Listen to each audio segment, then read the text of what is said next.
आप कह रहे झारखंड की भूमि में प्रवेश हो गया। निश्चित रूप से झारखंड की धरा अति पावन धरा है और जैनियों के लिए तो सबसे पावन धरा है, क्योंकि जैनियों के सबसे परम पावन शाश्वत सिद्ध क्षेत्र झारखंड में ही है। हर जैनी एक बार ये भाव रखता है कि हमें कम से कम सम्मेद शिखर की वंदना का सुयोग एक बार प्राप्त हो। इसलिए इस अर्थ में अगर कहा जाए तो झारखंड का प्रवेश सबके लिए हर्षित करता है। लेकिन बंधुओं, मैं आप सबसे कहूँगा, ये बाहर का प्रवेश ज़्यादा अर्थपूर्ण नहीं है, असली प्रवेश भीतर का है। हम भीतर, अपने भीतर प्रवेश करें। हम भीतर क्या है हमें ये देखना है। हम अंदर से यदि खंड खंड है तो हमें अपने आप को अखंड बनाने का प्रयास करना है। जब तक हमारी दृष्टि में अध्यात्म नहीं जुड़ता तब तक हमारे जीवन का विकास नहीं हो सकता। जब कभी कोई बाहरी संयोग मिलता है हमारे मन में अपार हर्ष की अनुभूति होती। आज आप लोगों के चेहरे के भावों को देखकर ऐसा ही प्रतीत हो रहा है कि आप लोगों को ऐसा हर्ष हो रहा है मानो कोई खोई निधि प्राप्त हो गई। आज मैं देख रहा हूँ रांची पूरी तरह से उल्लसित है ना। थोड़ा रांची वाले जोर से बजाते दो। लेकिन रांची ही नहीं, आज पूरा झारखंड दिख रहा है। रांची के बाजू में रामगढ़ है, उसके पीछे हजारीबाग है, इधर कोडरमा है, सरिया है, गुनायतन है और इधर साडम गोमिया पेटरवार है। ये पूरा और डाल्टनगंज है और गिरिडीह तो है ही।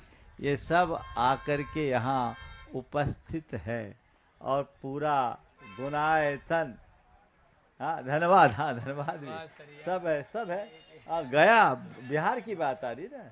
सब आकर के आज उपस्थित है।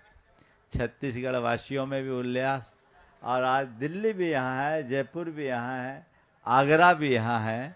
सारा भारत, हर तरफ से लोग यहाँ एकत्रित है। ये जो आप लोगों की उपस्थिति यहाँ दिख रही है, ये उपस्थिति आपके भीतर की श्रद्धा भावना की अभिव्यक्ति है। कोई भला इतनी दूर चलकर क्यों आएगा? क्या पड़ी है? महाराज आ रहे, अब तो आ ही रिया है कठा जासी। ऐसा तो नहीं है। आई सी कठा जासी नहीं, महाराज आ कोनी रिया, माना लानो है, मानो ले लानो। यही है ना भाव। और इस बार तो मैंने ये महसूस किया कि रांची वालों ने पूरी तरह से कमर कस लिया है। यद्यपि रांची जाने का अनेक बार योग बना है और दो पंचकलानक भी पहले हुए हैं, लेकिन पिछले प्रवासों की तुलना में इस बार का प्रयास कुछ अधिक दिख रहा है। और न केवल प्रयास दिख रहा है, आप लोगों का उल्लास भी दिख रहा है।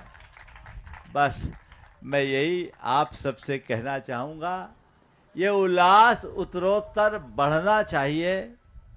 आपकी प्यास गहरी है, इसे और गहरी बनना चाहिए, बनाइए। अभी एक अच्छा निमित्त आप सबके लिए मिला है पंचकल्याणक प्रतिष्ठा का। ये पंचकल्याणक प्रतिष्ठा पूरे प्राणों से जुट करके आपको संपन्न करना है। ये योग देखिए, बहुत कम समय में 500 किलोमीटर की दूरी पूरी हो रही है और हम लोग तो सोच रहे थे कि एकदम नेक टू नेक है, जितनी गेंद उतने रन बनाने हैं, लेकिन फिर भी आराम से हमारा काम चल रहा है और मौके पे 2-4 छक्के भी चल पड़े हैं। और काम बहुत अच्छे से इत्मीनान से, और प्रकृति भी बहुत अनुकूल बनी। हम लोग यहाँ आए। आज गुनायतन पूरी तरह से यहाँ उपस्थित हुआ है, पूरी कमेटी यहाँ उपस्थित है। अशोक जी, एनसी जैन और पूरी टीम यहाँ आज पूरी गुनायतन के साथ खड़ी है। वो निवेदन के लिए आए हैं कि महाराज गुनायतन चलिए। मैं समझता हूँ ये औपचारिक निवेदन है, भावना है। आप लोगों ने एक बड़ा संकल्प लिया, बीड़ा उठाया, तो उसे पूरा तो करना ही है।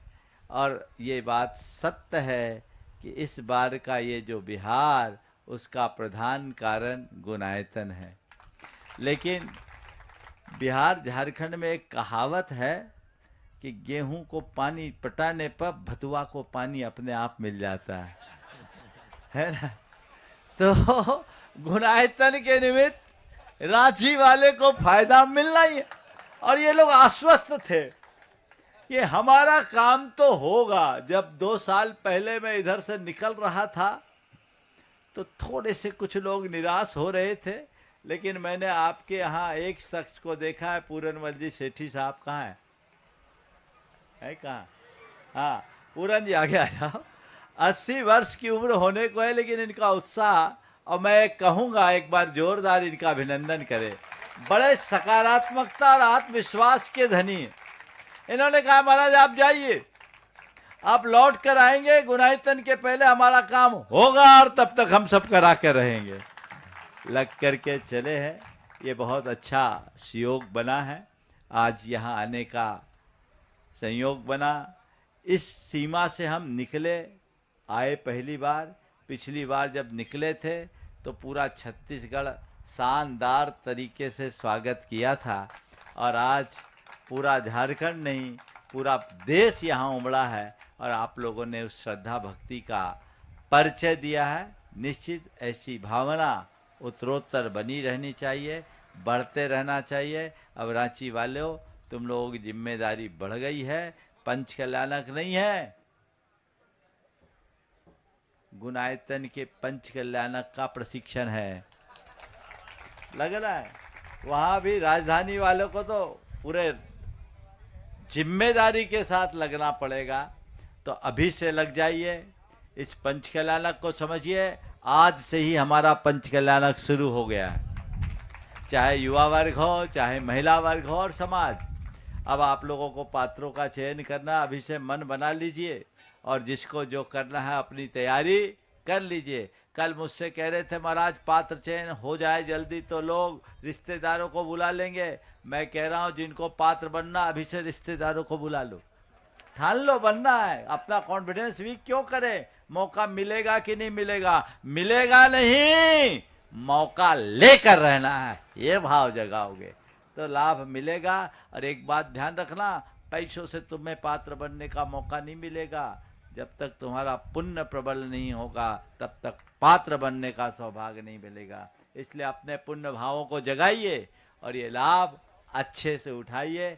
ये प्रयास आप लोगों का होना चाहिए। आज एक सहयोग बना, आरिका संघ भी यहाँ उपस्थित है। मुझे तो आश्चर्य है कि इतनी जल्दी आ गई। इनकी गाड़ी मुझे पता है, लेकिन इन्होंने जिस रफ्तार से बिहार किया, लगातार 3 बार 14-14 किलोमीटर चल करके आए। इतना तो मैं नहीं चलता। 42 किलोमीटर की यात्रा अनवरत नहीं, हमें महाराज की अगवानी करनी है। तो हमने कहा चाहते तो हम 1 घंटा पहले आ जाते, आप लोगों को भरपूर प्रवचन मिलता, पर मैंने सोचा उस प्रवचन से बड़ा ये प्रवचन है। वो इतनी दूर से चल कर आ रहे हैं तो हम लोग थोड़ा इत्मीनान से आए, धीमी गति से आए। आज इन सब का बहुत भाव है और भाव की ही पूर्ति करने के लिए हम उपस्थित हैं। आज